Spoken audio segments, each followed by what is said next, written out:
Hello and welcome back to another edition of the Sun Devil Source podcast presented by Jones Auto Centers and Jones Ford Blvd Valley. I'm your host, Jacob Brooks, and as always, I'm joined by our Sun Devil Source publisher, Chris Cartman. Chris, how's it going? It's going well. Getting ready to head up to Boulder with Jake and Gabby going on this particular trip. Looking forward to it. We got a little bit of a surprise coming that we're going to be dropping on some socials tomorrow that goes along with this trip. So I think people should pay attention to that in the morning. Yeah, and on that note, Jake, you're going to be making the trip to Boulder. I know you're a little under the weather right now, but other than that, how are you doing on this Thursday? Yeah, doing good on the back end of a little cold. Feels like just one of those 24-hour bugs. So luckily it came earlier in the week and not on the Friday or Saturday. So I should be good to go tomorrow. And like Chris said, big surprise coming tomorrow. I'm very excited to make the trip out to Boulder. Yeah, Jake, like you were saying, would be a nightmare scenario if you were fine all week and then woke up that Saturday in the hotel with a little sniffle. Especially in the 40-degree frigid weather. That would not help my case whatsoever. That would have been awful. Well, we're all hoping you pull through and you're back at full health tomorrow morning. As Chris and Jake were alluding, in this episode, we're going to be breaking down ASU football's upcoming matchup against Colorado. Everything you guys need to know in a detailed breakdown. We'll have a special guest appearance from Adam Munstertiger, the publisher of buffstampede.com, under that 247 Sports umbrella as well. So let's just get right into it. Chris, it's been a very injury-riddled year for ASU. What can you tell our listeners about the injuries that the Sun Devils are dealing with this week? Yeah, it feels like every week we're on injury watch for somebody, and not like insignificant people. It's like, what's going to happen with Sam Levitt, and what's going to happen with Jordan Tyson, and what's going to happen, is Xavier Alford ever going to play this year? And that's not what you want as an ASU fan, right? But Jordan Tyson had the hamstring injury, suffered against Texas Tech. He's been trying to get back out there. He ramped up in Wednesday's practice, was much more involved than Tuesday. Dillingham said he was running at 85-90%. It's a situation where he's listed as questionable, may or may not play. I tend to think this is going to be a game time decision on how he's feeling. Cold temperatures, that might make it tougher when you got a soft tissue injury like that to get loose and feel good about it compared with being in Tempe. The other key absence for ASU, or the person who's out for sure, is Rodney Bimage. People saw that he suffered a stinger injury on a really hard hit against West Virginia, that they brought the card out. It looked like they might have to strap him up and get him out of there. He was able to get up with the help of others and do a little faux dance before he walked off the field. That's good, but he's going to miss this game. We'll see about his availability for Arizona. I kind of suspect he won't play, but they've been very good at corner between Javen Robinson and Keith Abney, who's playing at a all-conference, borderline All-American level. Those guys are just going to have to be leaned on for more snaps. And in the event that Jordan Tyson does not play, or is not able to really do that much, if he does, ASU is going to continue to need to see other wide receivers elevate their play. Now, Jake, on the other side for the Buffaloes, are they as banged up as ASU, or are they a little more fortunate in the injury department this year? Well, they don't have as many players out, but it's looking very similar to how ASU's injury report looked throughout most of the season. A lot of questionables and improbables that ASU fans saw a lot throughout this year. But I think two of the more important guys that are questionable going into this game are their two tackles, Jordan Seaton and Larry Johnson. Both missed the West Virginia game 2 weeks ago. They had a bye week to kind of get back to work their way back to full strength, but now they're listed as questionable. They were missed dearly against West Virginia on both ends against such a heavy blitzing defense like that. Gave up 7 sacks, but their status is still up in the air. And then another guy is their starting free safety, Carter Stoutmeyer. He is also questionable. He's been able to help anchor that defense in the back end. And then one of their linebackers, Jeremiah Brown, is also questionable with an injury. Leads the team with 7.5 tackles for loss, is one of 3 Buffaloes with multiple sacks on the season with 2, so he's a guy to watch out for. And then their starting tight end, Zach Atkins, he's probable.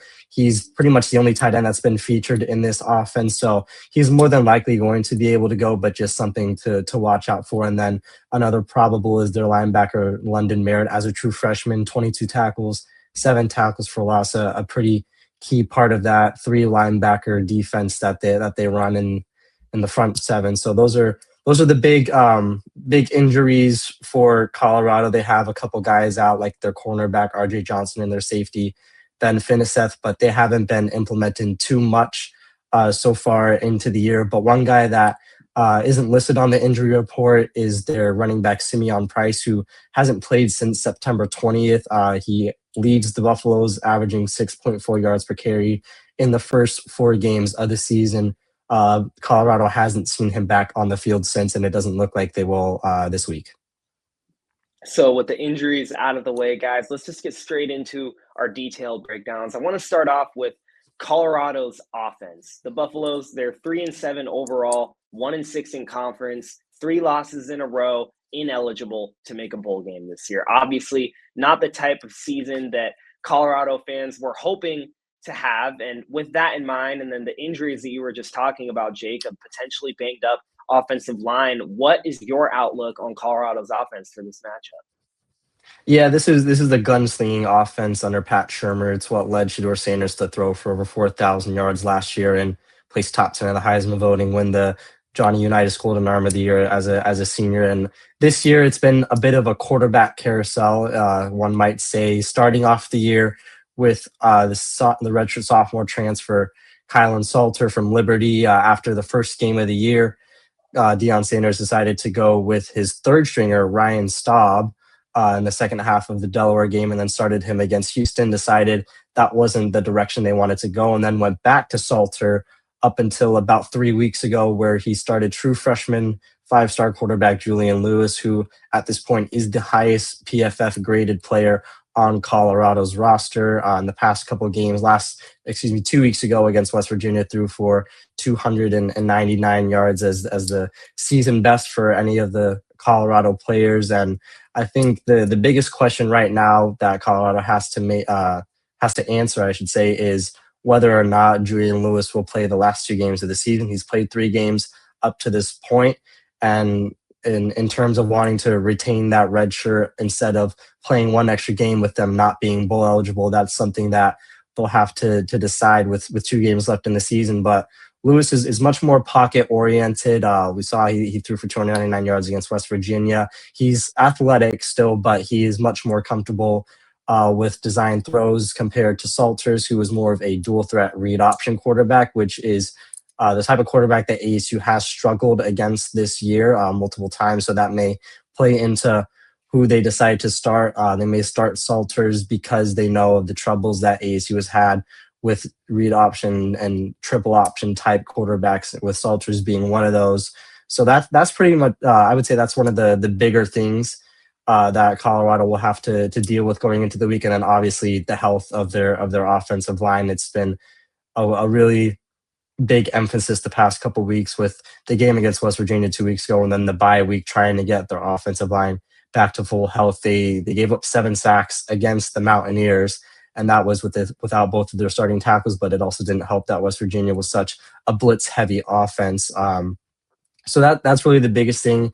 And then when you look at the running back room, without Price, they really struggled. Salters leads the Buffaloes with over 450 rushing yards, but behind him, there hasn't been a whole lot of production. Michael Welch is the next guy up, 81 carries, 328 rushing yards, and a pair of touchdowns to help anchor the other part of Colorado's backfield. But no matter what quarterback is in for the Buffaloes, they are the ones that the defense have their eyes on. And then when you look at the receivers, Amari Miller leads them with 652 receiving yards. He's the only guy above 500 receiving yards. So when they have been up in the air, it hasn't been a whole lot of production, but he is coming off a season high 131 yard receiving yard performance against West Virginia. It's only the 3rd time all season that Colorado has seen a receiver put up triple digits. So there hasn't really been a whole lot of production out of that room. And then it dwindles down even more when you look at the tight end room.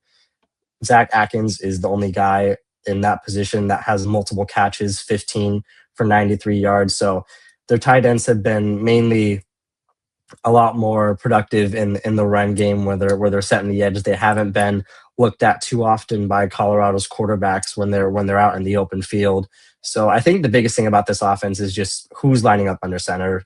For ASU, they have to really hone in on Salters if he's the guy in the backfield with how much of a problem read option has been giving them. And then if it's Lewis, they just kind of have to let the true freshman beat them over the top. Their passing defense has been pretty well, has done pretty well this year against players or quarterbacks that have been sitting in the pocket, guys like Josh Hoover, Sawyer Robinson. They were able to force a lot of pressure and a couple turnovers.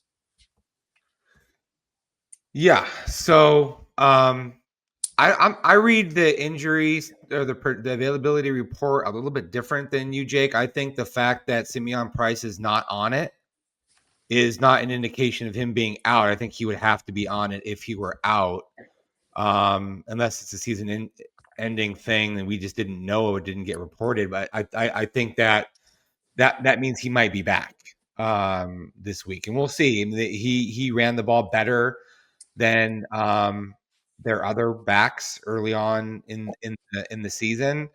As you said correctly, like this is an offense that's generally struggled to run the ball and hasn't really tried to do it a lot. Early on in the season, in the first 5 weeks or so, this was one of the best graded pass protection offensive lines in the country. And then I think a combination of factors, couple of injuries to their offensive linemen, and going away from a dual threat read option quarterback in Salter, moving more to Julian Lewis, who's going to hold the ball longer in dropbacks, and the way that defenses are going to try to attack a freshman quarterback who is a drop back quarterback. All of those things led to a lot more sacks being given up and pressures being allowed in recent weeks. But I think that is going to be a focal point to this week to watch where Colorado's at in those areas. The receivers are pretty good. They don't have a Travis Hunter caliber player, obviously, but their wide receivers are reasonably well graded between Joseph Williams, Omarion Miller, and others. And so that's a particular challenge as well. I'm interested in seeing, I think, just more broadly, with no bowl eligibility being possible for Colorado, given the 3-game losing streak that they're on, having a freshman quarterback, is everybody bought in? Are some of these guys checked out? What's that going to look like? This is senior night for them. So do they have a little extra sense of pride about them as they try to play their final game of the season and support their seniors who are leaving in a positive way? I guess we're going to find that out. But I don't look at the talent that I'm seeing, especially on the offensive side, and see it as being really a lesser caliber than a lot of the teams that ASU's already played in the Big 12. Like you might just have an inclination to think that way for a team that's struggled as much as Colorado has in conference play. I'm not really seeing it, and I think that is something that should be made clear as ahead of this game. So, Chris, with that in mind, what would each of you say? I know, Jake, you already touched on it a little bit, so we can be brief with this segment. What would you guys say are the keys for ASU's defense against that Colorado offense? I think for me, it's just like I said, depending on who's in the backfield taking snaps for Colorado. If it's Lewis, just letting him beat you over the top. They have very talented cornerbacks with Keith Abney and Javen Robinson, and Boogie Wilson has done a great job coming in for Xavier Alford for a majority of the season. And even though Lewis is a talented freshman, at the end of the day, he's still a freshman. There, I would say a little more inclined to make those mistakes, especially with the inexperience, only playing in 3 games thus far. So I think ASU's pass rush, no matter who's on Colorado's offensive line, has done very well this season. They're second in the Big 12 in total sacks. So I feel like no matter who's on the offensive line, they have a very good chance of getting to the quarterback, whoever's in for them. So I think just generating pressure, letting your linebackers scour the field. Keisha Elliott and Jordan Crook are very good in coverage, and just letting them just letting Julian Lewis beat you over the top. And then if it's Salters in the backfield, really just making sure that your front 6 stays disciplined. That was really an issue the past couple weeks against West Virginia and Houston and Utah in terms of staying disciplined on the edge, making sure that whichever side is open to where the quarterback can keep it and run, making sure that you have at least 1, if not 2 guys out there. I know tackling earlier in the year was a little something that ASU had to hone in on. There were a lot of missed tackles in that Utah game that were a result of a lot of Devin Dampier's big games. So I think that's what it'll come down to with Salters. Look, guys, there's really only 2 ways that ASU has looked bad defensively this year. The first way is quarterback run game. That's been a big problem. Utah primarily, Houston to a lesser extent, and then giving up big explosive plays in the passing game. So the recipe, quite simply, is to make sure that if Salter's in the game as more of the read option quarterback that you're going to carry the ball with, that you're handling that well for ASU. Colorado's not a good rushing attack. I don't think that all of a sudden ASU's gonna a very good ASU run defense is gonna have problems against more traditional run game of Colorado, right? So then the next part of this is to not get gashed in the passing game. Don't give up anything big over the top. If ASU is able to accomplish those 2 things, I think Colorado is going to end up with a pretty small number on the scoreboard. All right, and we'll be right back with our breakdowns of ASU's offense against Colorado's defense, as well as Colorado's defense, after a word from our presenting sponsor, Jones Auto Centers. For over 60 years, the Glenn Jones name has been recognized for integrity and honesty. And the Jones Auto Centers in Wickenburg. Jones Ford Verde Valley. Take a nice country drive out the Buckeyes. When you're talking about Arizona's best, you're talking about the Jones Auto Group. It's quick, fast, strong. I want to invite you to visit our new facility in Casa Grande and enjoy our country-style way of doing business. We're the Joneses. Hello, and welcome back into the Sun Devil Source podcast presented by Jones Auto Centers. Wherever you're watching or listening to this podcast, be sure to check out the description because you can contact Parker Jones directly through phone or email if you are interested in buying a new or used vehicle from one of Jones Auto Center's many dealerships around the valley. Parker Jones and Jones Ford Verde Valley have been huge supporters of ASU's NIL efforts over the past few years, so we're proud to have them as our presenting sponsors, and that gives you Sun Devil fans another great reason to make them your go-to if you live in the valley and need a new or used vehicle. All right, guys, let's get straight back into the flow of our breakdowns. The Buffalo's defense, I want to go straight to you first, Jake. What have you noticed from them on that side of the ball? What should Sun Devil fans expect to see from that unit on Saturday? Yeah, obviously this is much more of a different look than last year. Still the same style under Robert Livingston's 4-3 pro-style defense in his second year. His first year, though, he had a lot of help with having Travis Hunter at corner and BJ Green on the defensive line. That definitely played a large factor in having how stout the defense. It really does. Believe it or not, it does.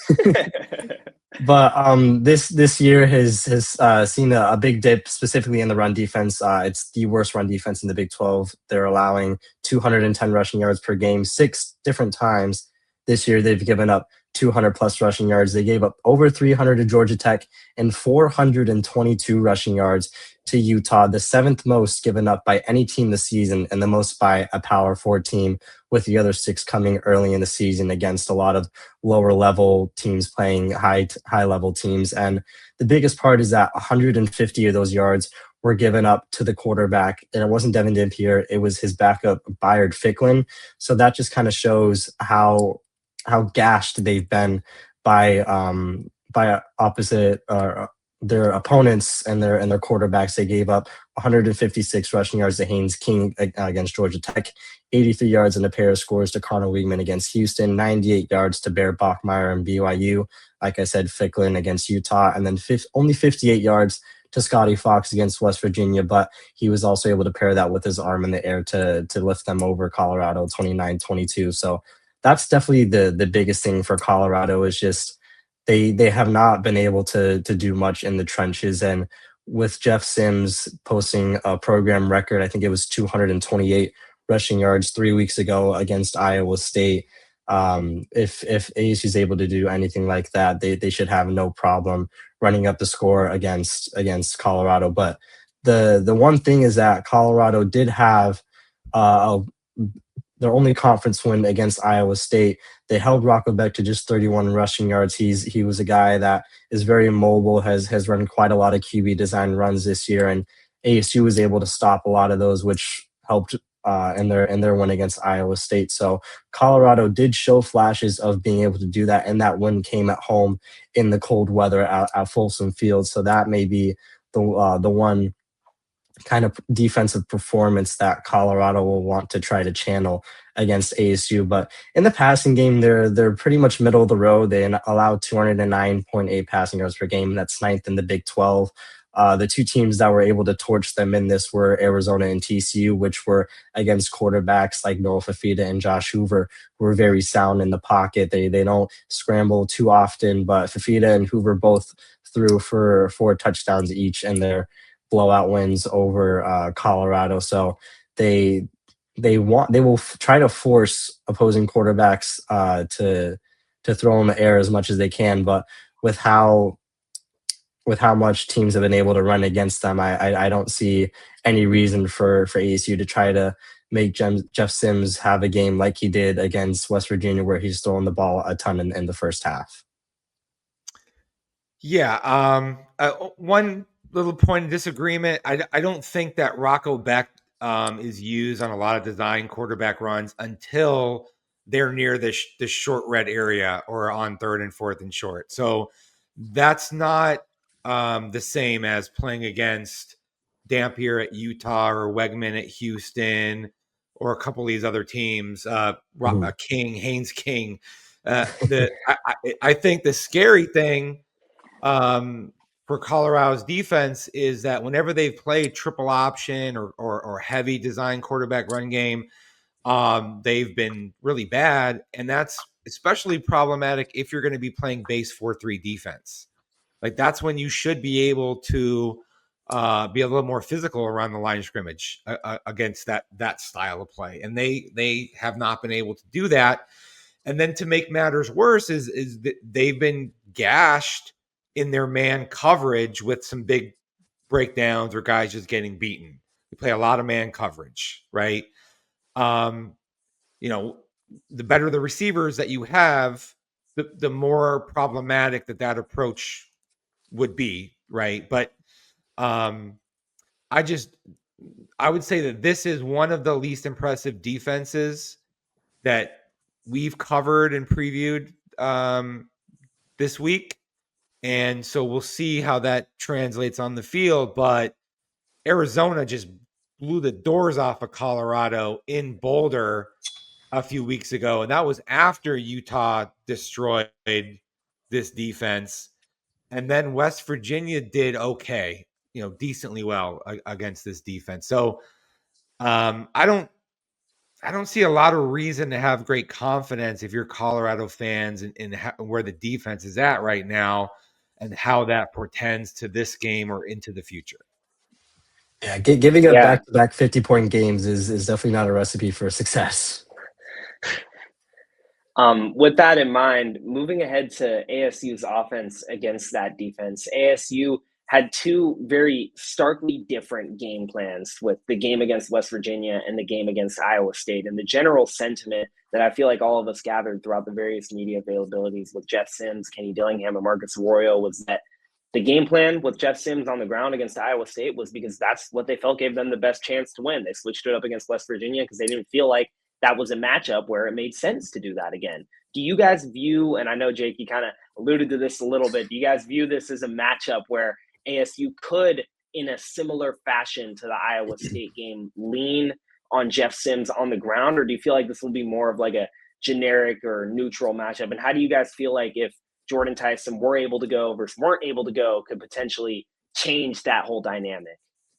Yeah, got a little ahead of myself there when previewing the defense, but I think it was pretty obvious with West Virginia having the worst pass defense in the Big 12 and then one of the better run defenses in the conference that they would allude to the passing game a lot more compared to the Iowa State game. But when you look at the numbers, it's the exact opposite. Colorado has the worst run defense and a middle of the pack passing defense. So I like I said, I see no reason to not put Jeff Simmons on the ground in quarterback design runs a lot more. We saw how it went against Iowa State.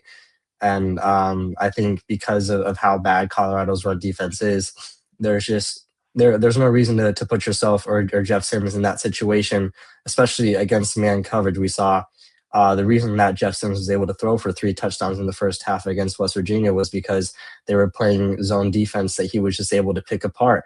And then in the second half, when they switched over to man coverage, he struggled a lot because he didn't have those receivers that were talented enough to create enough space for him to get the ball into. So he had to go on the ground a lot more, and his passes weren't as good as they were in the first half. So I think a lot of it rides on whether or not Jordan Tyson will go. We saw that in the game against Utah when Sims had Tyson, he tried to get him the ball a lot, and like Chris said, in the colder weather where it's a lot harder to get those tendons and those muscles warm.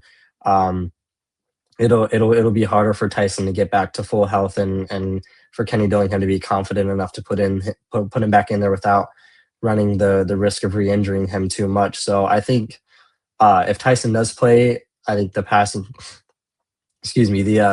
game will definitely be there. But I think either way, putting Sims on the ground a lot more than passing will be one of the keys to succeeding for him.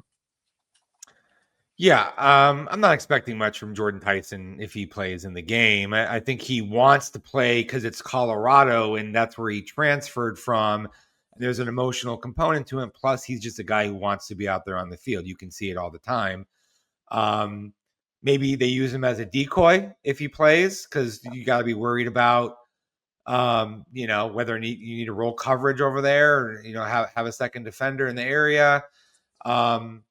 It seems pretty straightforward that ASU should just try to make Colorado stop its run game between Raleek Brown and any backup running back that might be used, and then Jeff Sims. And there's nothing to lose for ASU at this point. Like, you just ride Jeff Sims as hard as you can in the quarterback run game and see whatever ends up happening as a result of that. So I do think, like, we didn't see Shimon Mateer on Tuesday and Wednesday. He's been kind of limited, it seems like, in some of these weeks, but he's been showing up on game days, being connected with a good friend of his in Jeff Sims. And then Malik McClain has done better. As you correctly said, Jake, when teams have played man coverage, it's been harder for receivers to get uncovered. And that's Colorado's style, and that lends itself even more to really going heavy on run game. But I do think that given that Colorado's had a tendency to give up some big plays, those opportunities will be there in the play actions. And Sims has a big arm, and the downfield opportunities for Jaron Hamilton, Jalen Moss, or Malik McClain, you might see a couple of those hit on Saturday.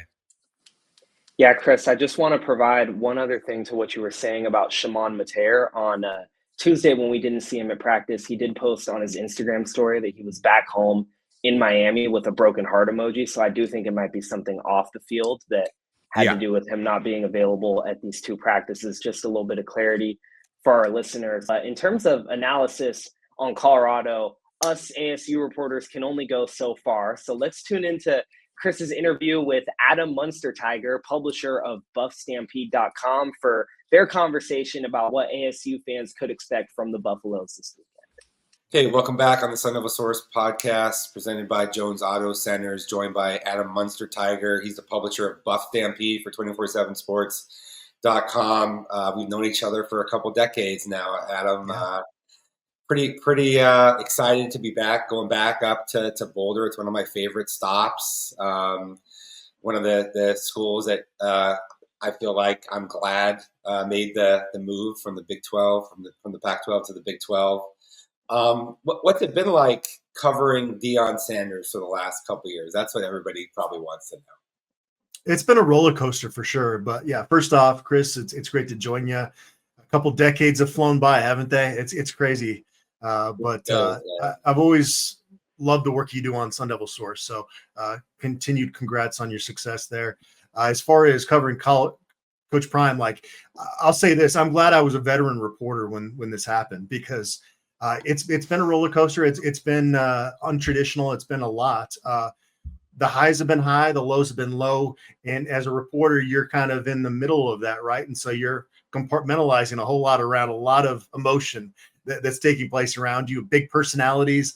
But I will say this about Deion Sanders is that there is somewhat of a misperception about kind of the coach he is. It's very much an old school disciplinary type program. This is not, I've heard the word circus used. Like, yeah, some of the media stuff can become a circus because there's more media around, but that's not the football side of it. The football side of it is very much if you don't work, you are not going to fit in here. And that has led to some blue chip guys coming in like Cormani McLean, a 5-star cornerback that came in that just was not mature enough to live up to those expectations from day one. And there was a second earlier this year, Chris, I started wondering, is Julian Lewis going to be one of those guys? But he's really had a nice trajectory this year that he's bought into these things. So it's a program where you've got to do the right things. And I think a lot of people just kind of look at this as a program where, it's kind of willy-nilly. And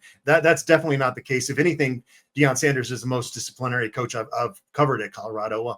From the media side, he keeps you on your toes, which, again, as a veteran reporter, I kind of appreciate. Like, you leave those press conferences, Chris, like there's gold every time.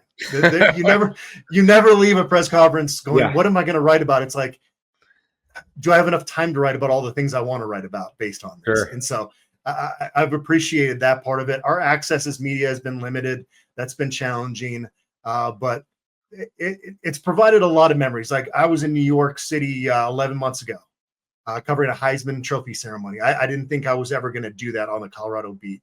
I was not here when Rashawn won it back in '94. So it's been a lot. There are misperceptions about Deion Sanders, though, that sometimes you get kind of frustrated by, because you realize that people are kind of picking on him based on surface level stuff versus like not really digging deeper into it, Mm-hmm. Yeah. So then from a substance standpoint, what have been the main things that have held Colorado back this year? Obviously trying to regroup after some massive losses from last season. Well, you start by misevaluating the quarterback transfer you brought in to be the guy that was going to have you competing at a high level this season. That's Caden Salter. He went undefeated at Liberty.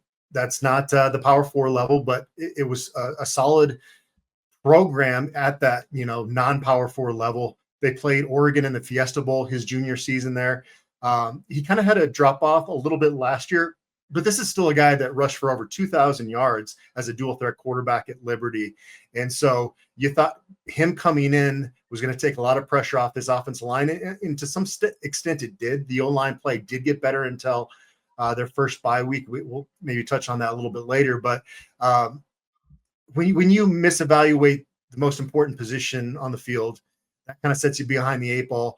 Now, there are going to be a lot of Colorado fans that put the blame on Pat Shurmur, the offense coordinator, that he was not able to build a system around Caden Salter to really exploit his strengths as an RPO type quarterback and do the things that made him successful his junior season at Liberty. They didn't do enough of that with him.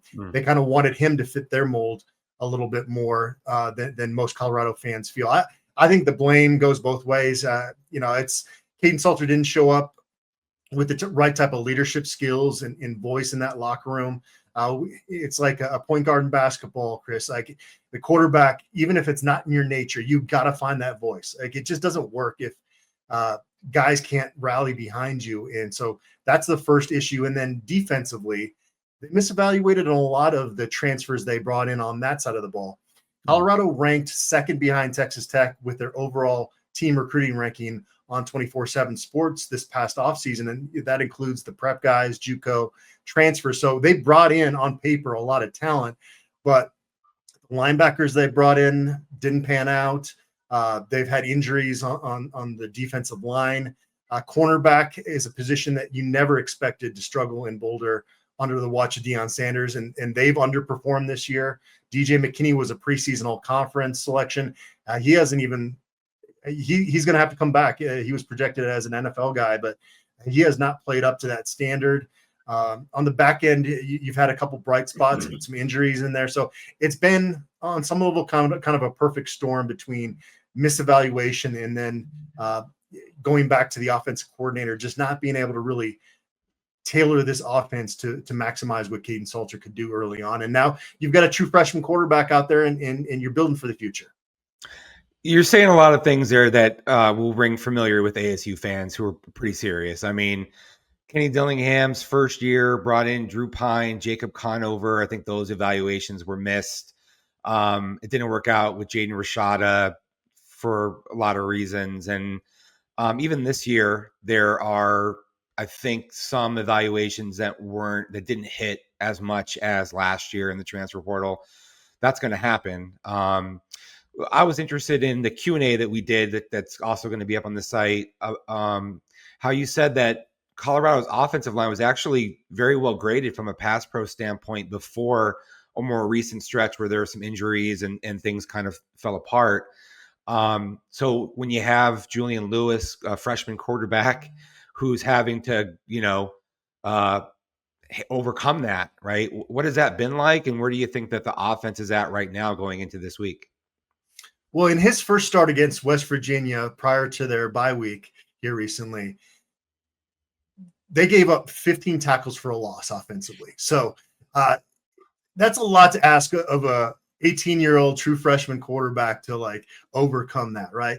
And Julian Lewis was pretty solid in that game. 299 passing, 2 touchdowns, 0 interceptions. He's not a dual threat quarterback, but kind of like Shedeur Sanders was. He's savvy enough to know when, okay, my legs can get the first down, and he's smart enough to get down and not take that extra hit most of the time. So he did some nice things with his legs in that game too. But yeah, he didn't get a whole lot of help. Now, Jordan Seaton, their all-conference level left tackle, was out that game. He's listed as questionable for this game. Their starting right tackle, Larry Johnson III, was also out in that West Virginia game. He's also listed as questionable this week. So that's something for Sun Devils fans to keep an eye on, that participation report.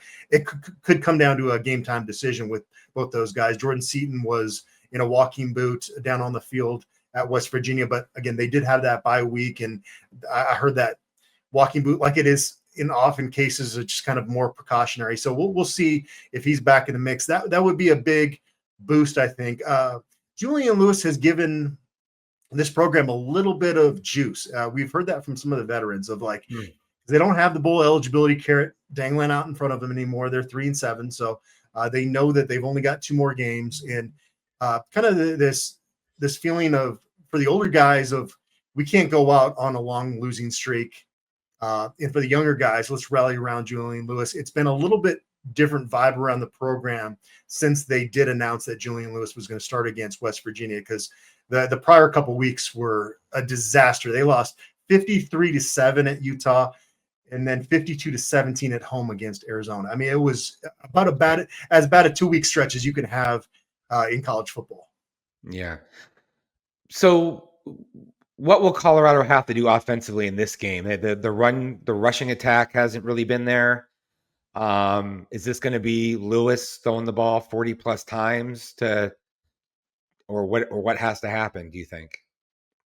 I don't think they're going to want to put too much pressure on him. Now they're going to get Simeon Price, it looks like, back as a running back, and he led Colorado in rushing yards early on this season, and he's been out for, I want to say, about 6-7 weeks now. So getting him back will be good.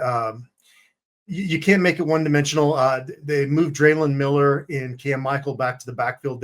You're seeing both those guys do wildcat quarterback stuff, so they're trying to kind of mix it up a little bit. Brett Bartolone took over play calling a couple weeks ago, and so he's now had a bye week to not completely reinvent what Pat Shermer put in as the offensive system. You can't do that this time of year, but I would imagine that there's going to be a little bit more of his fingerprint. He's from the Mike Leach tree and played for him at Washington State, was an offensive coordinator for Deion Sanders at Jackson State. So he's got play calling experience.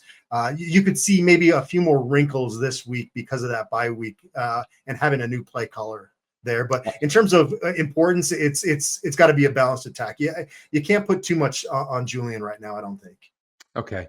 Yeah, I mean, ASU's been very good at stopping the run for the most part. So I think that's going to be a big factor in this game, how one-dimensional that the Sun Devils make Colorado with the freshman quarterback. So that I'm interested in that. And then what, from a defensive standpoint, like what is this style of play really like? And what are some of the main hallmarks of what we're going to see?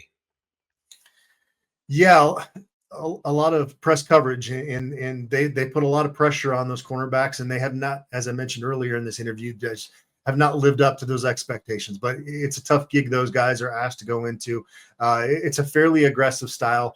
Linebacker play, they've found a couple guys that are serviceable in there, in Jeremiah Brown and Sean Myers in recent weeks, but they've been getting shredded on the ground. Most of the Power 4 opponents that they've gone up against have rushed for over 200 yards against them.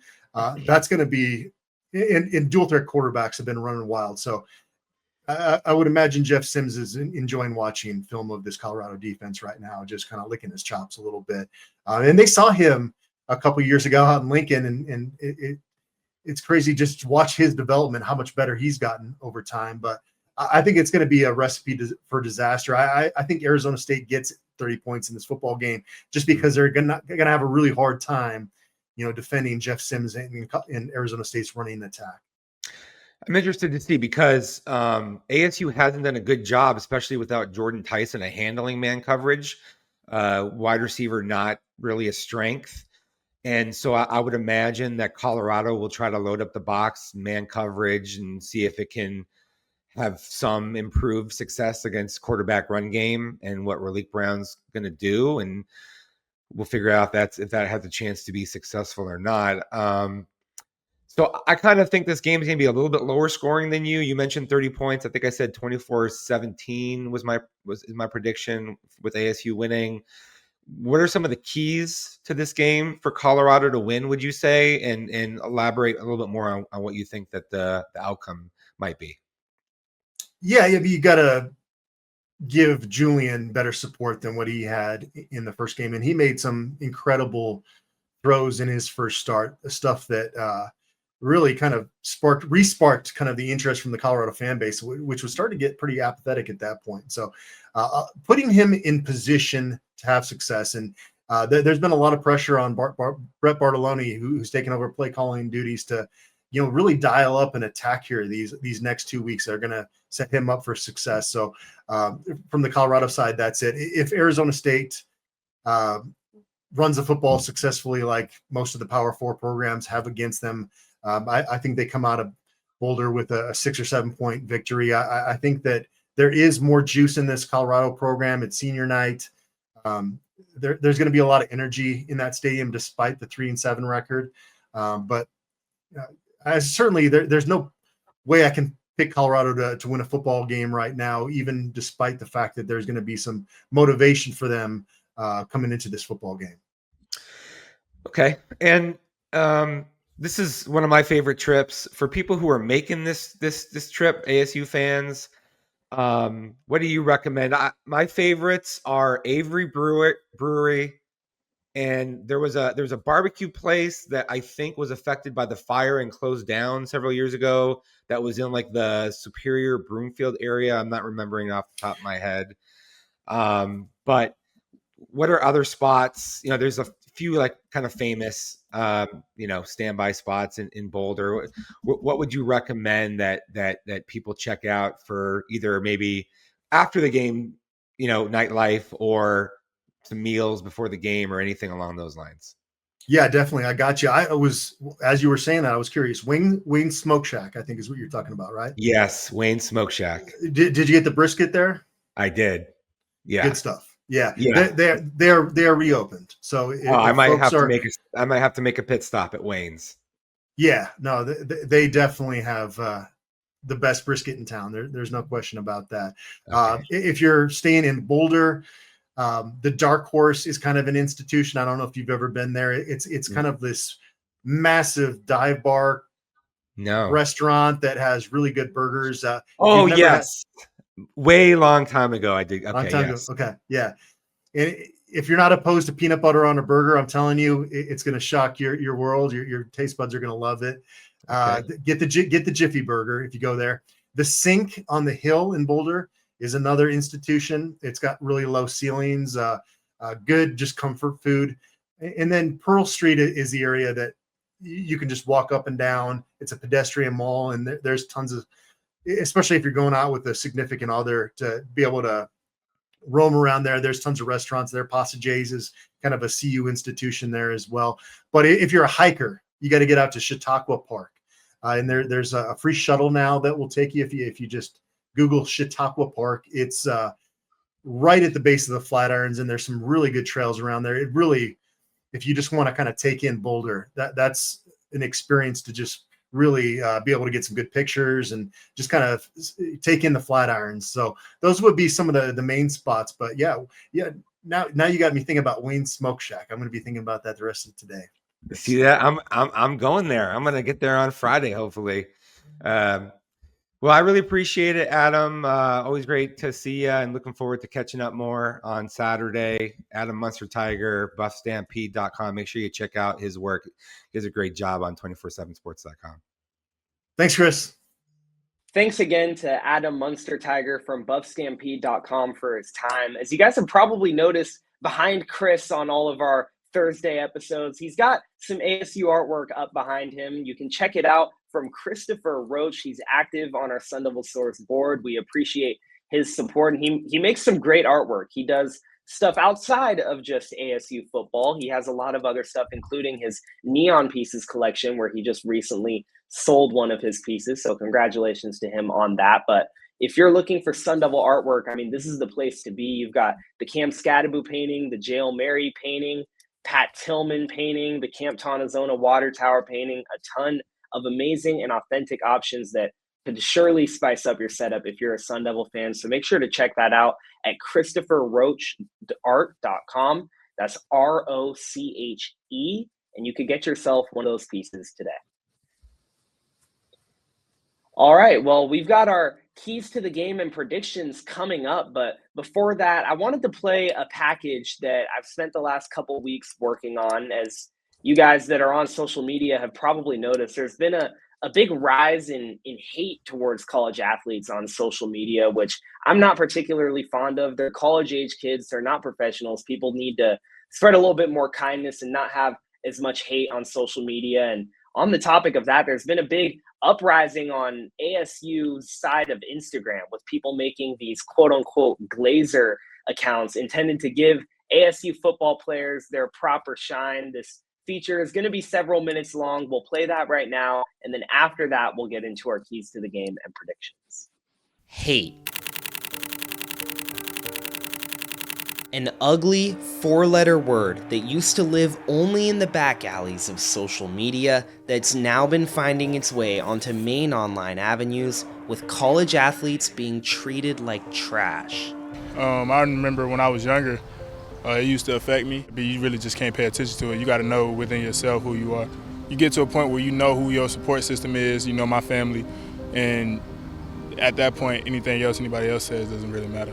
Through the rise of sports betting and the growth of burner account culture, the toxicity has been reaching unprecedented levels. These aren't professional athletes. They're college kids, they're students, and in some cases, they're still teenagers. You just got to be ready for the negative, because it's never good enough. You know, that's the problem. The world wants to see you fail. 90% of people want to see you fail, so it's never good enough. Everybody should be fired. Everybody sucks. You know, I try to teach the guys to not get trapped in that and to stay focused on how do we get better, and singularly focused on that, and hopefully we don't get as distracted by the other. But even as the haters have been trying to make athletes feel like garbage, a small group of Sun Devil fans have tried to make sure all of ASU's football players feel like they're shining. We have a Keyshawn Elliott Glazer account. Yep. Meet the Glazer Army. Dozens of fan pages dedicated to giving individual ASU football players that extra little bit of glimmer. It took very unlikely circumstances for the original page, Sam Levitt Glazer, to even make his account in the first place, and he had no idea the movement would ever get this large. Friday before the NAU game, I got into a car wreck.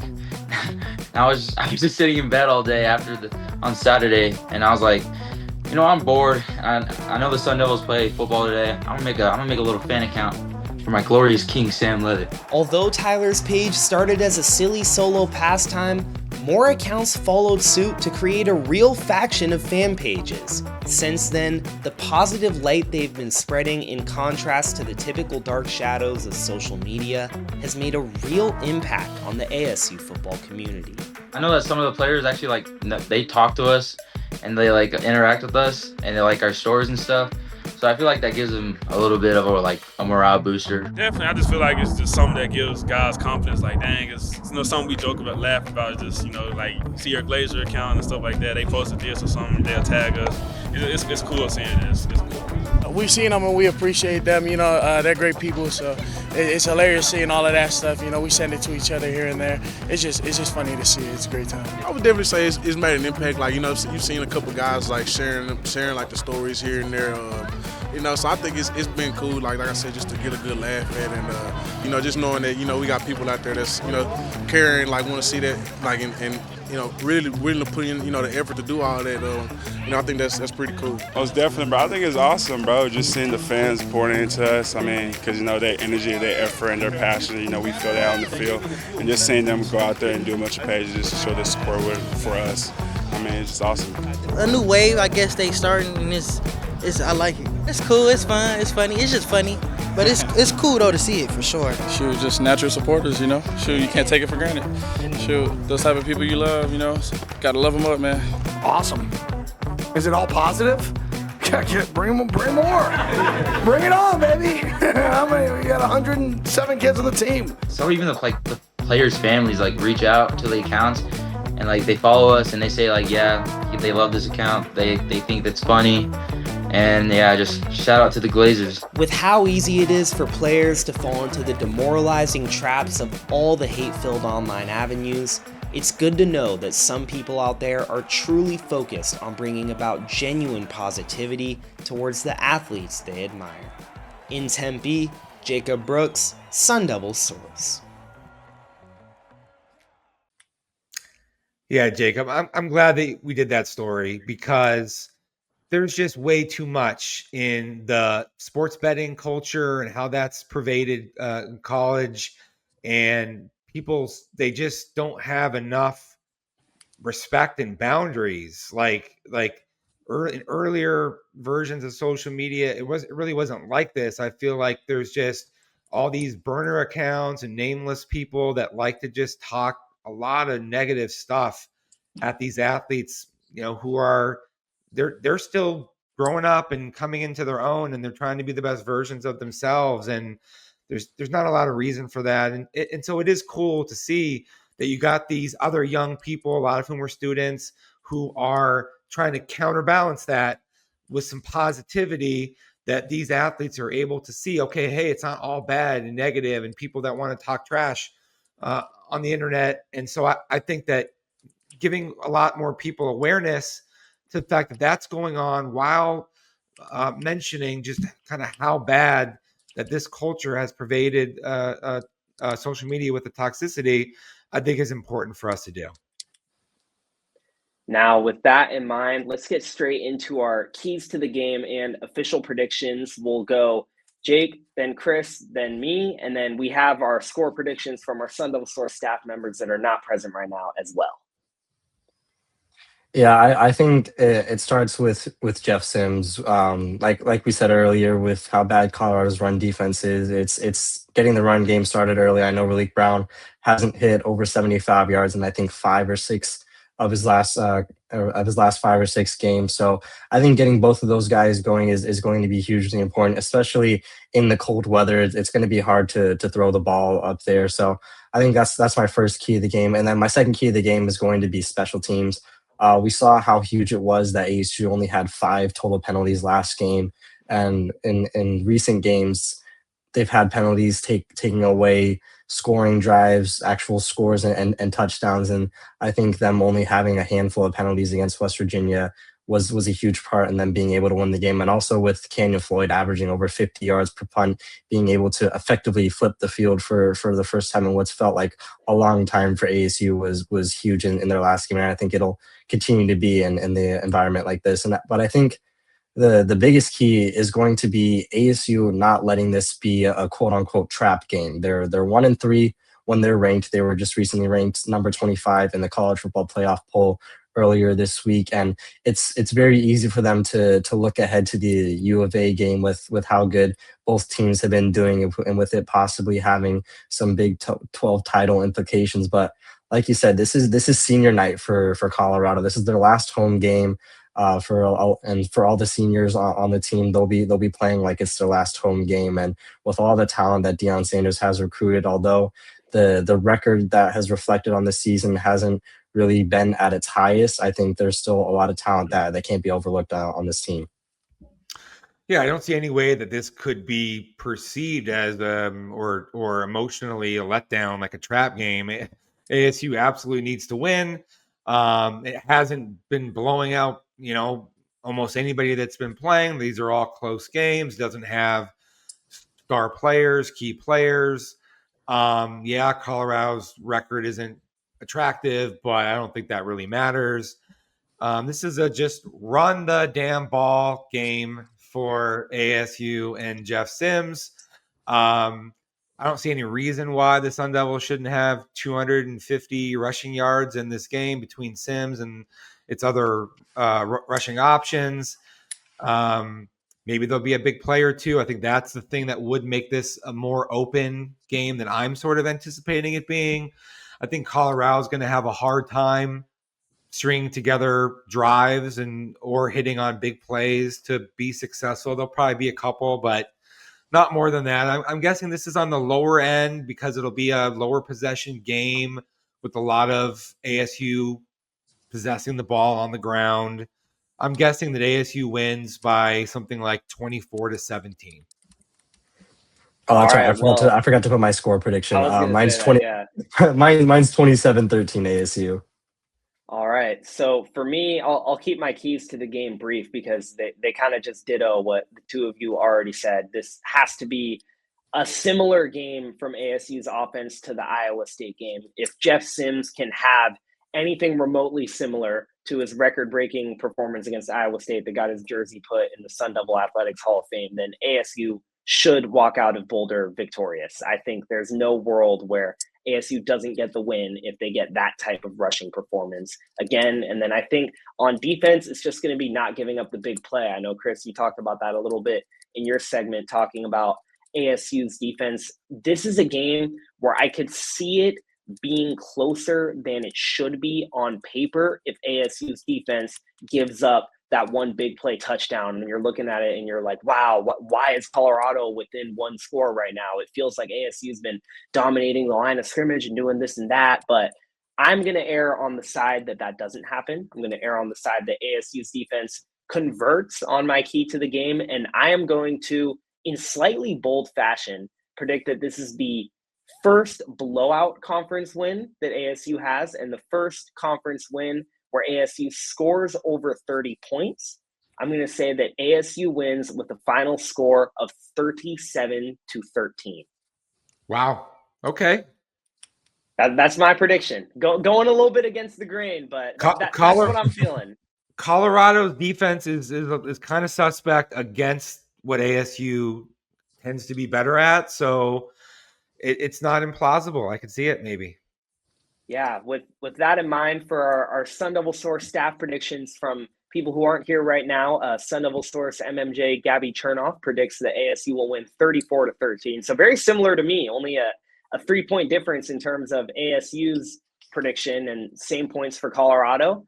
Sun Devil Source staff writer Luke Lindler said that he thinks ASU will win 27-15, a little bit of a closer score. And then staff writer Joaquin Rodriguez said that he thinks ASU will win 30-20. So ASU would also, in Joaquin's prediction, have its first 30-point game of the conference slate and win by 10 points, which would be covering the spread in Joaquin's prediction. I feel like it's been way too often this year that all 6 of us agree unanimously on a score prediction, and I don't like it. It makes me uneasy.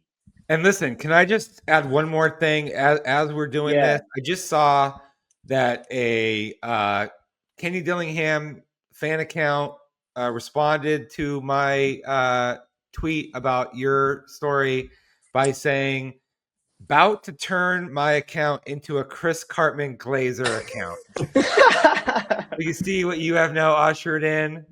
I'm probably going to get memed out like crazy at this point. They're going to take it from the sanctuary to X or whatever the heck it's called now. Yeah. And but hopefully they keep it positive.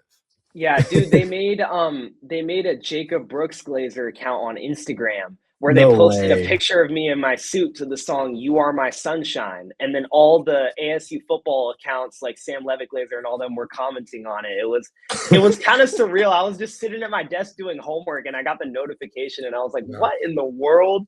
You're now the Glazer king because you just did the story.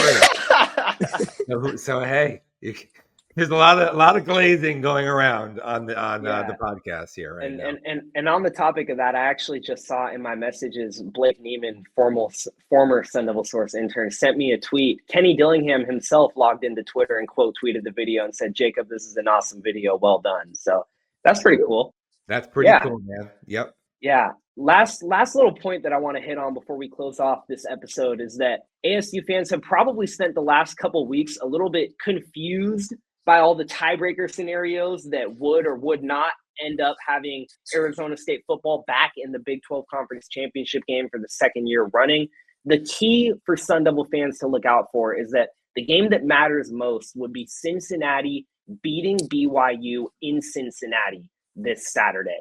If Cincinnati wins that game and then ASU can win out against Colorado and Arizona, that is the reality that gives ASU the most likely chance of having the tiebreakers fall in its favor and ending up back in the Big 12 Conference Championship game. So now the path is a little bit clearer and there are direct things that Sun Devil fans can keep their eyes on and kind of root for as they try to hope ASU makes it back to the Big 12 Championship game. So just wanted to clarify that. That'll do it for this episode of the Sun Devil Source podcast. Chris Cartman, Jake Sloan, and fellow MMJ Gabby Chernoff will have all the coverage that you guys need out in Boulder. There will be a post-game show. There will be multiple articles, field-level highlights, live coverage, everything that you guys need. Sun Devil Source has you covered. We appreciate everyone who tuned into this episode. And by the way, that social media surprise you guys were talking about, everyone stay tuned for that tomorrow morning, and we'll see you all in the next episode.